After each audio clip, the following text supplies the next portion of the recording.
ఎంతవారైనా తొందరపాటులో తప్పులు చేస్తూ ఉంటారు.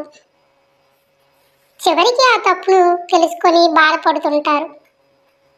తొందరపాటు ఎప్పుడూ ప్రమాదానికి హేతువే. శివరామపురంలో విష్ణు శర్మ అనే పండితుడు ఉండేవాడు. అతని పెరట్లో ఉన్న కుంకుడి చెట్టు కింద కలుగు చేసుకొని ఒక ముంగిస ఉండేది. అది విష్ణు శర్మ భార్య పడేసిన సద్ది అన్నం తిని జీవిస్తూ ఉండేది. ఒకరోజు విష్ణు శర్మ పక్క ఊరిలో జరుగుతున్న పురాణ మహోత్సవాల్లో పాల్గొనేందుకు వెళ్ళాడు. ముంగిస ఇంట్లోకి వచ్చి సరాసరి మధ్య గదిలోకి వెళ్ళి తలుపు మూల చల్లగా ఉండటంతో పడుకుంది. అదే గదిలో విష్ణు శర్మ ఏడాది పిల్లడు ఉయ్యాల్లో నిద్రపోతున్నాడు. విష్ణు శర్మ భార్య వంటగదిలో పని పాట చేసుకుంటుంది. ఎక్కడి నుంచో వచ్చిందో గాని ఓ పాము ఇంటి పైకప్పులోకి చేరింది.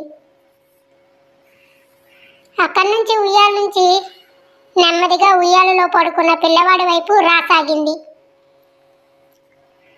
అదే సమయంలో కళ్ళు తెరిచి ముంగిస ఉయ్యాల వైపు చూసి పామును గమనించింది.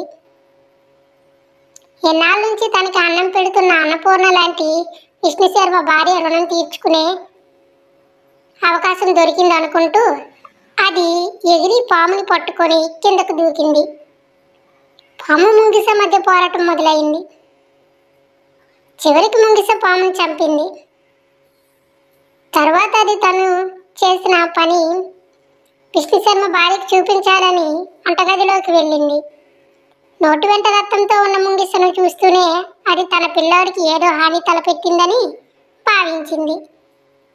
విష్ణు శర్మ భార్య చేతిలో ఉన్న పచ్చడి బండను దాని మీదకి విసిరింది.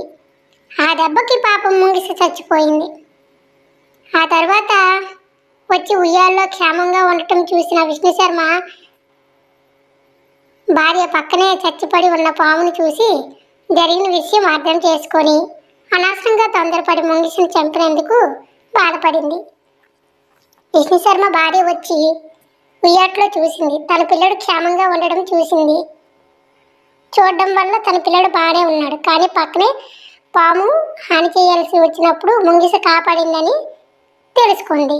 తర్వాత ఎంత బాధపడింది. తర్వాత బాధపడినా లాభం లేదు. ఎందుకంటే జరగాల్సింది జరిగిపోయింది. అందుకే ఎప్పుడు తొందరపాటు నిర్ణయాలు తీసుకోకూడదు. మన తొందరపాటు నిర్ణయాలే మనకు హాని కలిగజేస్తాయి. తర్వాత బాధ అనేది తేరుకోలేము. బాధపడుతూ ఉంటాము.